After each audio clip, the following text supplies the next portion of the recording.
Smell Talks, un podcast by Nez. Les rencontres de la culture olfactive. Parfumeurs, auteurs, scientifiques, Nez vous propose des conférences d'experts à travers le monde. Aujourd'hui, une histoire de matières premières et naturelles, avec Marc-Antoine Corticchiato, créateur de Parfums d'Empire, François Ducreuset, président d'Essential Oud, et Frédérique Rémy, co-dirigeante de Floral Concept. Une table ronde animée par Sarah Boisse. Bonjour à tous. On se retrouve pour une après-midi qui s'annonce assez passionnante. On va démarrer par une table ronde consacrée aux liens qui existent entre la création et les matières premières du parfum. Alors bien sûr, pour créer du parfum, il faut toujours des ingrédients, mais certains font un petit peu plus que servir à exprimer un propos. Parfois, ils l'inspirent et ils peuvent véritablement servir de point de départ pour le parfumeur, par leur histoire ou leur qualité olfactive hors du commun. C'est de tout ça qu'on va discuter aujourd'hui avec Marc-Antoine Corticchiato, parfumeur et créateur de la marque Parfums d'Empire, qui vient de fêter ses 20 ans. La marque, hélas. Et qui propose ici même, juste derrière vous, une exposition que certains ont déjà dû découvrir, qui justement raconte admirablement bien les liens qui existent entre les ingrédients du parfum et les parfums eux-mêmes. On va parler de tout ça avec Frédérique Rémy, co-dirigeante de la société grassoise Floral Concept, et François Ducreuset, fondateur de Essential Oud, une filière de production d'agar-oud éco-responsable au Vietnam. Tous deux fournisseurs d'ingrédients naturels pour Marc-Antoine.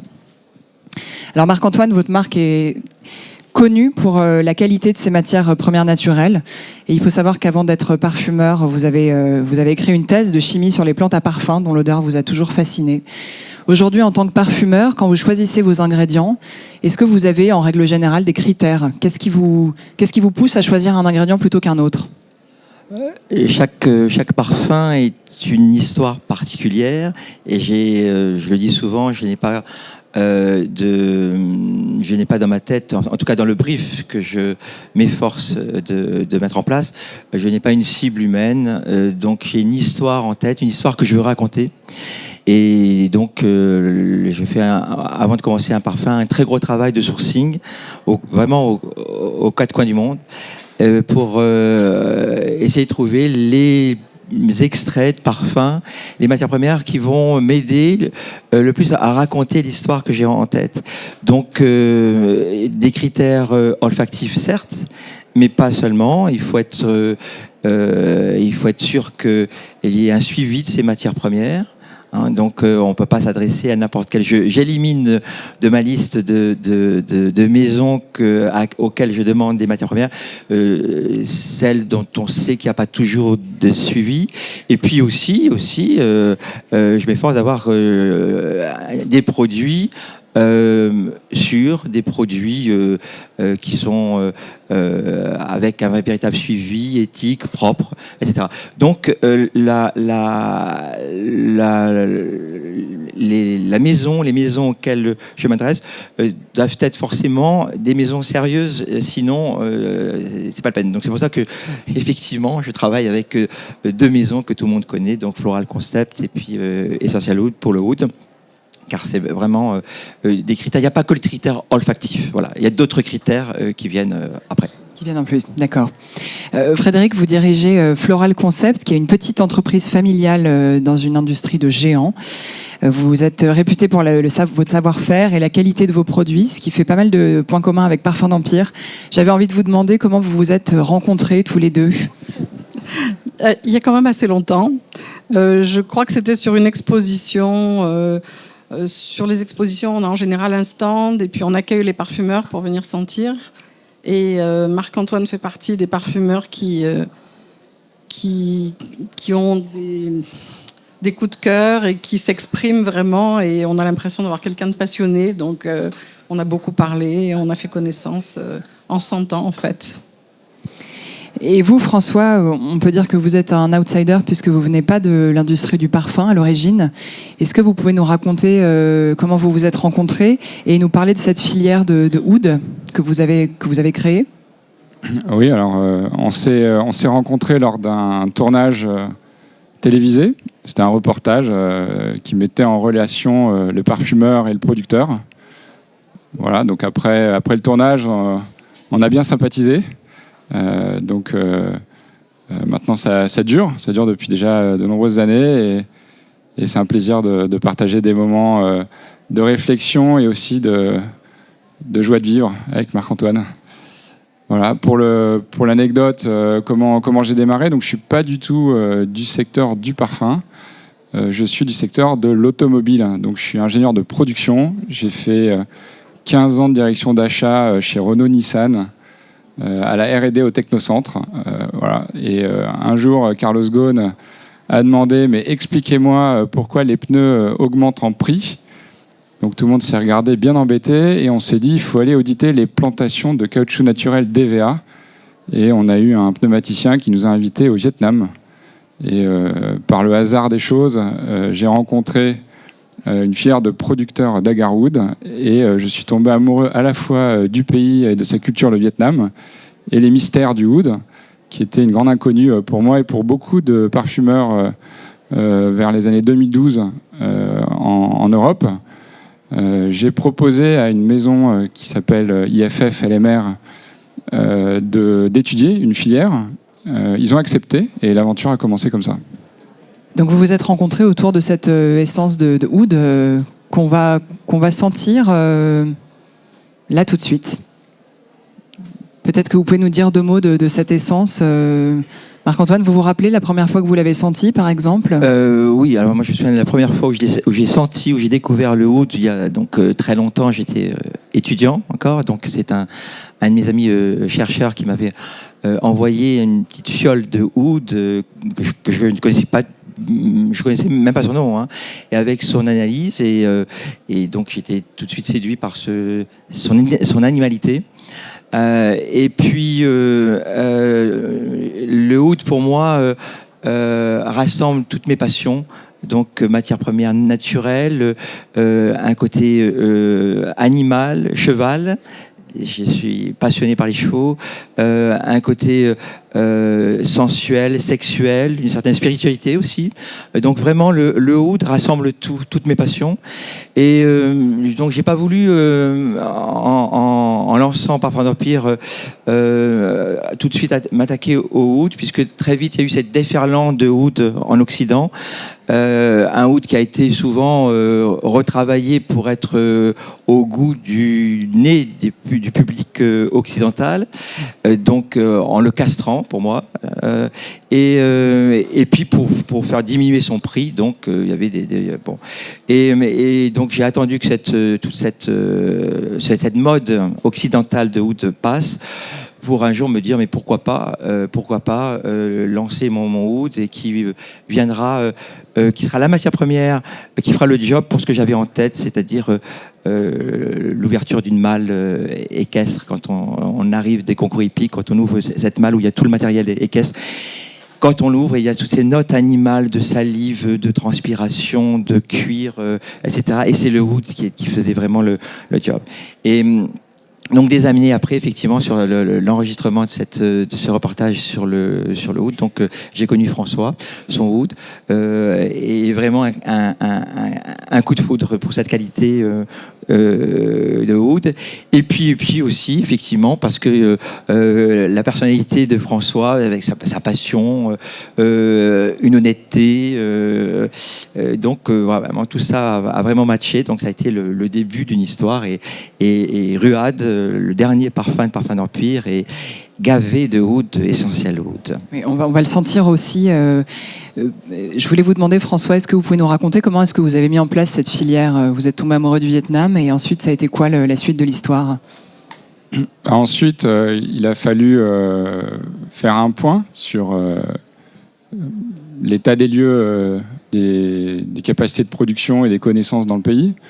Donc j'ai travaillé avec plus d'une vingtaine de distilleries et à la fin j'en ai sélectionné une pour les capacités managériales de la famille, la vision, le goût du beau.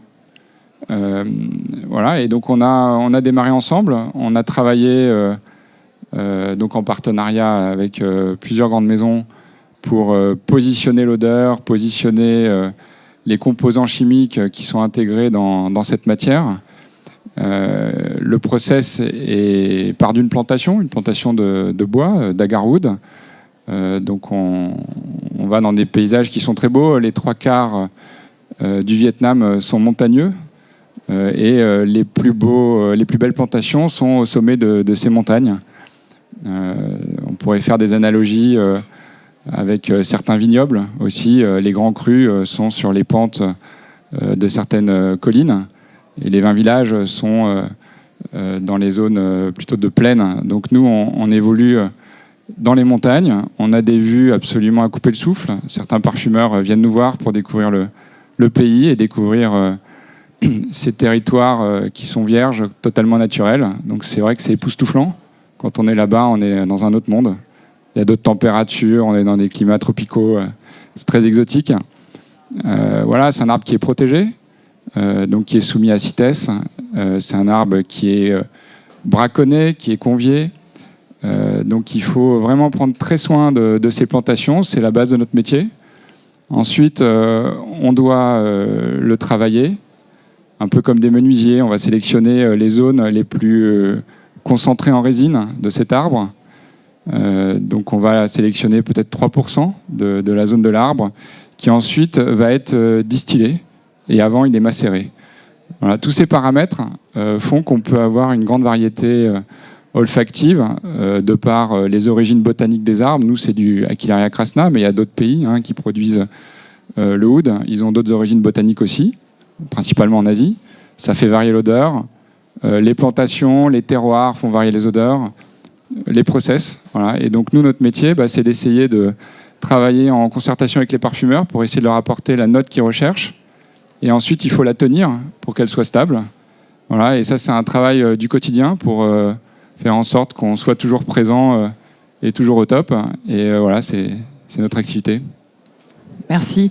Et je me tourne vers vous maintenant, Frédéric. Vous avez, pour votre part, beaucoup d'ingrédients à votre catalogue. Est-ce qu'il vous arrive aussi, comme François, de développer des filières ? Est-ce que vous pouvez nous raconter quels sont les différents types d'ingrédients que vous avez ? Alors déjà, on a toute la palette classique de la parfumerie, c'est-à-dire qu'on a tous les floraux, on a les épices, les résines, les produits classiques du métier. Mais on essaye toujours d'apporter quelque chose de nouveau, puisque les parfumeurs sont friands de nouveautés. C'est toujours, alors, qu'est-ce qu'il y a de neuf ? Donc nous, on fait beaucoup de spécialités. Ce sont des produits retravaillés. Ça peut être des produits décolorés, parce que dans un parfum, on a des contraintes de couleur. Donc on va le retravailler pour rendre une rose incolore ou un lavandin incolore. Et puis, de temps en temps, on commence une nouvelle filière. Mais c'est quand même très compliqué, parce que si on décide de développer un produit qui n'existe pas, il y a tout un processus d'enregistrement qui coûte très cher, et en fait, on ne peut pas déposer de brevet sur un produit naturel. Donc si nous, on s'engage dans ce process de déposer, de demander un enregistrement, après, le produit est libre pour tout le monde. Donc c'est très contraignant, c'est difficile. Mais on arrive à développer des produits qui ont déjà des enregistrements, qui sont connus en alimentaire, par exemple, et qu'on va faire différemment. Mais souvent, c'est un parfumeur qui vient nous voir avec un petit sac d'un poivre particulier en disant « j'ai trouvé ça lors d'un voyage, est-ce que tu peux faire des essais dessus ?» Donc, on fait des essais. Alors, ce qui compte, c'est le rendu olfactif, mais aussi quel est le rendement du produit. Ça va définir le prix du produit à la fin. Et souvent, le rendu olfactif n'est pas suffisant, ne peut pas justifier le prix espéré. Donc, on peut dire que sur 10 essais, il va en sortir un. Il y a 5 ans, on a sorti une essence de poivre Timout. Le poivre Timout, très connu en alimentaire, les chefs font des plats avec. Si vous tapez Timout sur Google, vous allez trouver que des recettes de cuisine. Et on a fait une essence de Timout qui a beaucoup plu, mais c'est un parfumeur qui nous a demandé de faire les essais et qui s'en est servi dans un nouveau parfum. Alors, on doit sécuriser l'origine, c'est-à-dire qu'il faut trouver d'abord le bon producteur de poivre, que ce soit quelqu'un de fiable, l'acheter au bon moment de la récolte. On doit faire des essais en labo, après on fait des essais industriels. Donc avant d'arriver à mettre sur le marché un nouveau produit, il faut compter un minimum de 2 ans. Et en fait, la fiabilité du producteur, ça va être, on va le voir au cours des années. Donc on aime bien travailler avec des fournisseurs habituels dans un pays qui vont, en plus des produits qu'on lui achète, nous proposer celui-là. Mais on ne peut pas donner à un parfumeur un nouveau produit pour mettre dans un parfum et l'année d'après lui dire il n'y en a plus parce que ça ne marche plus. On doit vraiment s'assurer de la reproductibilité. C'est le travail le plus difficile au départ et c'est pour ça que ça ne peut pas aller très vite. Les parfumeurs ne sont pas toujours très patients. Ils veulent quelque chose tout de suite. Et alors justement, on s'imagine que vous n'avez pas toujours les quantités suffisantes pour approvisionner toute la demande. Ça doit être votre cas aussi, François. Comment est-ce que vous faites quand vous vous trouvez avec une quantité limitée de produits pour satisfaire peut-être une demande qui est supérieure à ce que vous avez ? Oui, c'est toujours un risque. Alors, je veux juste corriger un commentaire, si vous me permettez. J'ai pas l'habitude de parler devant un public comme ça, donc merci en tout cas d'être présent. J'ai dit qu'il y a beaucoup de composants chimiques dans le oud. C'est une erreur de français de ma part. Quand on entend le mot chimique, on se dit « Ah, c'est des composants non naturels ». Alors, excusez-moi, je corrige. C'est beaucoup de molécules. J'ai dit chimie, non, c'est beaucoup de molécules. Donc, quand on fait une chromatographie et qu'on analyse un produit qui est totalement naturel, on va voir qu'il y a une centaine de molécules différentes. Donc, quand j'ai dit qu'il y avait beaucoup de composants chimiques, c'est pas dans les centaines de molécules. Donc, c'est très compliqué en termes d'odeur parce que c'est extrêmement riche. Voilà. Donc, c'est ce qu'il y a, mais c'est 100% naturel, c'est ça que je voulais préciser.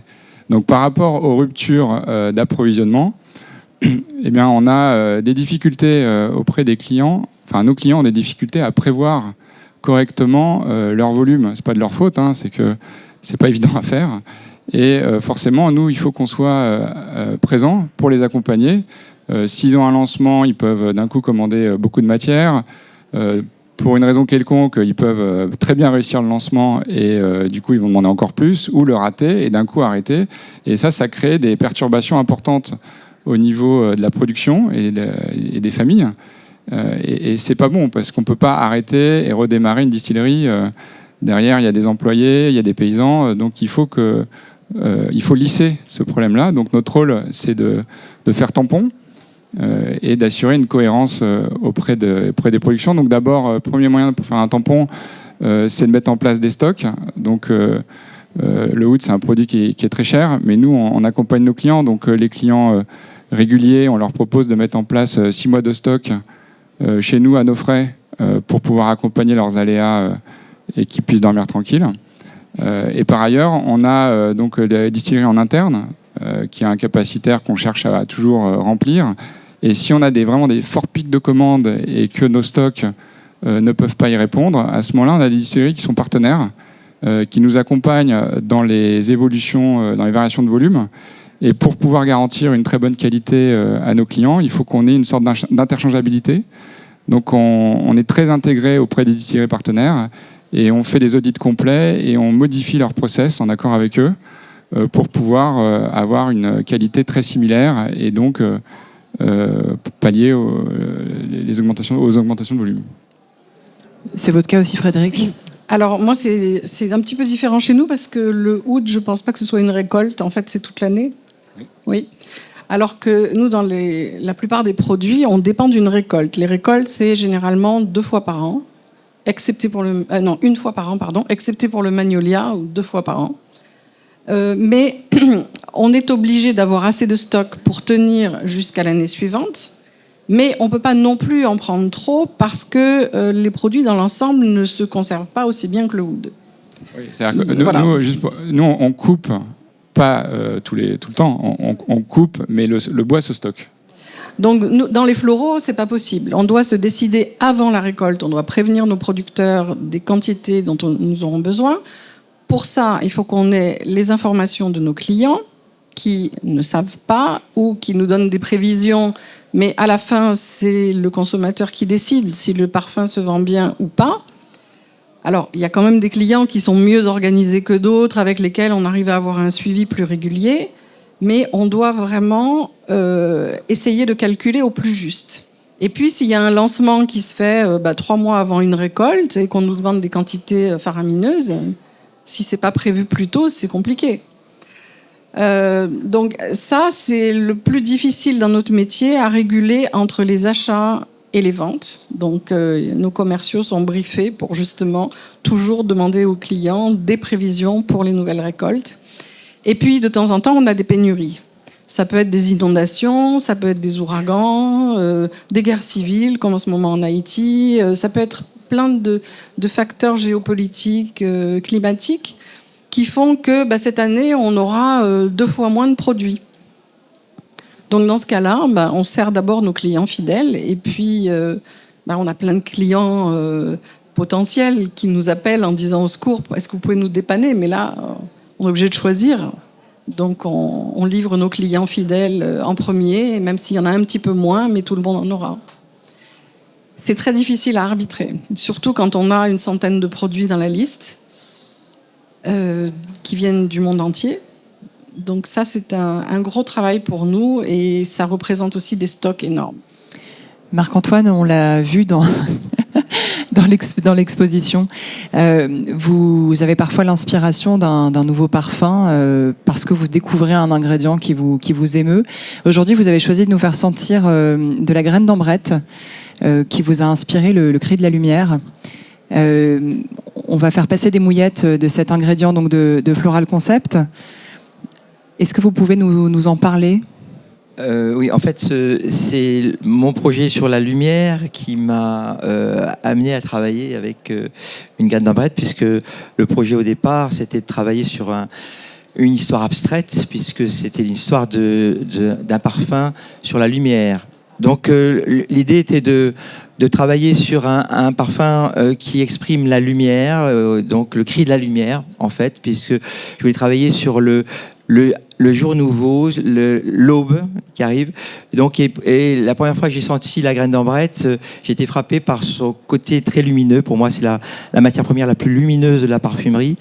Et puis, on peut y rentrer de différentes manières, hein, par son côté, certes, très lumineux, ça c'est sûr, mais le côté aussi alcool, eau de vie, le côté fruité, poire. Il y a une facette rosée, il y a une facette musquée, très musquée. Donc c'est une matière première, une essence pour moi absolument magique, hein.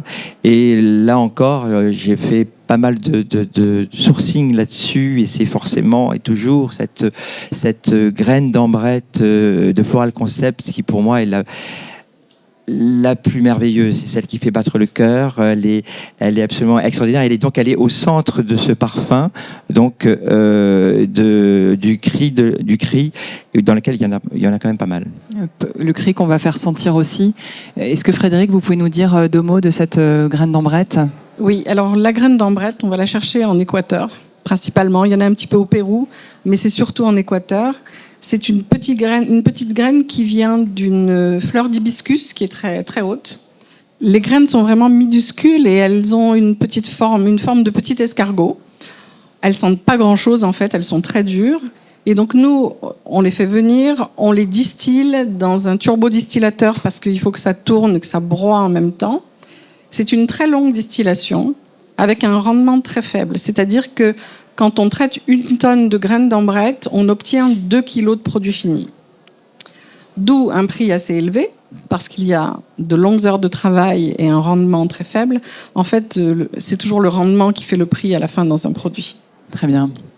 Eh bien, on va terminer avec l'essence de Magnolia, qui vient de chez vous également, et qui est au cœur de votre nouveau parfum, Marc-Antoine, Un bel amour d'été.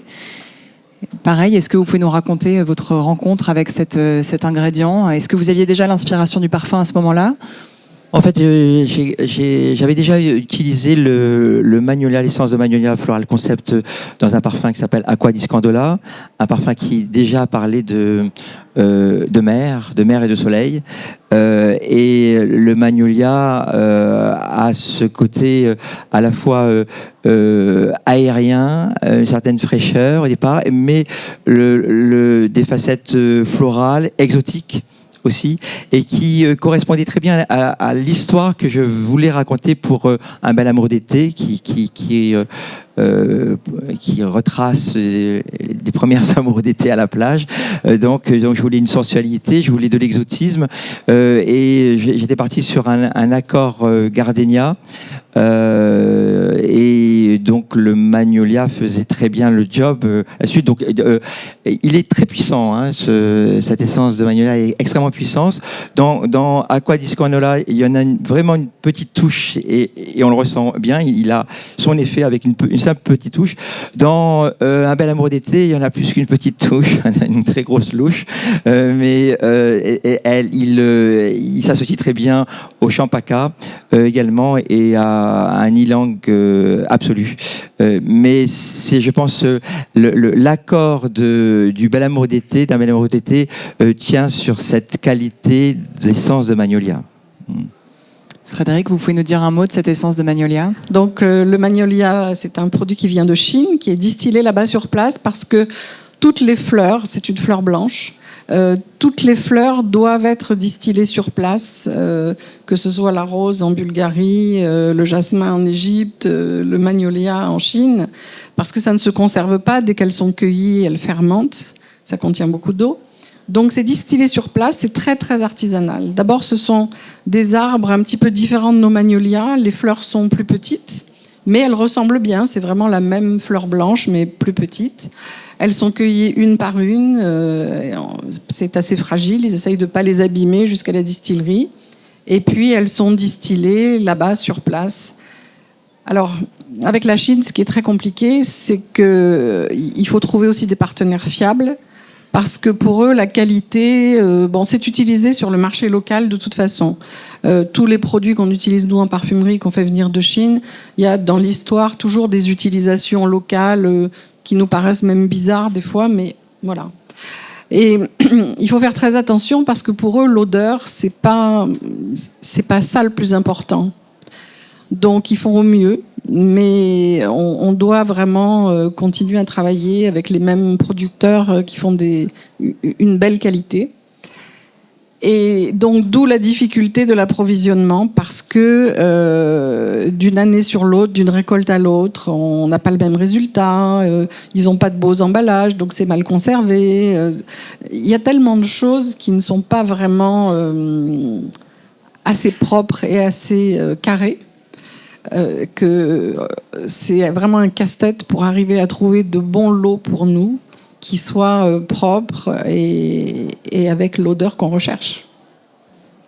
Et on comprend en vous écoutant que c'est beaucoup de travail en fait pour parvenir d'une plante à un parfum.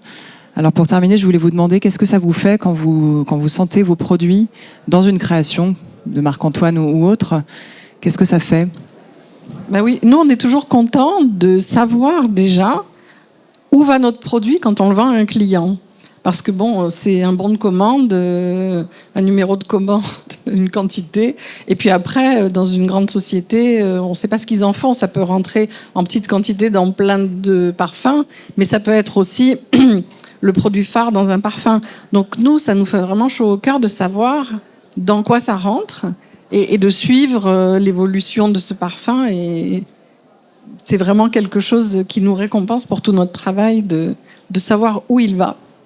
Surtout quand il est employé comme ça en grande quantité. François, vous, qu'est-ce que ça vous a fait de sentir Ruade, par exemple? C'est magnifique. Et moi, ce que j'aime bien, c'est quand je rentre au Vietnam là, à la distillerie, c'est leur apporter les parfums finaux. Voilà, ça, j'adore. Et on leur fait la petite surprise. Il y a toujours les cadeaux d'arrivée. Alors moi, je vais recevoir des petites libellules, des chapeaux vietnamiens, etc. Et moi, je leur offre des parfums. Voilà. Et donc, ce qui est vraiment agréable, c'est de voir leur réaction. Moi, c'est ça le ressenti d'un parfum, et de voir vraiment l'artisan qui voit son produit fini. Et il s'émerveille à chaque fois. Et après, parfois, on leur raconte le prix aussi du parfum. Et il dit « Ah, ça, c'est vraiment la France. Hein. Nous, il n'y a personne qui pourrait s'acheter ça. » Vous avez tout ça en tête, Marc-Antoine, quand vous utilisez vos essences? Moi, je pense oui, puisque j'ai quand même pas mal travaillé aussi en brousse sur des différentes plantations, cultures, extraction de plantes sauvages ou pas. Donc, je connais tout ça et je suis parfois très surpris que le public, et c'est normal, n'ait pas connaissance, n'est pas l'idée de ce que ça représente derrière. Et j'étais vraiment ravi d'entendre nos amis Frédéric et François de raconter toutes les problématiques qu'il faut surmonter. Et c'est vraiment des métiers très compliqués, très complexes, qui demandent beaucoup de savoir-faire et d'être partout aux quatre coins du monde. Et là, vraiment, on a entendu en quelques minutes toute la difficulté. Et s'il n'y a pas des entreprises comme ça qui font ce métier aussi bien, eh bien, on ne peut pas avoir de beaux parfums avec de la belle matière première naturelle. Donc, vraiment, je trouvais que cette table ronde était très intéressante pour parler les commentaires qui donc montrent bien ce que je sais donc moi, mais le grand public ne le sait pas forcément. Donc, c'était merci encore à vous. Eh bien, merci beaucoup à tous les trois. Merci.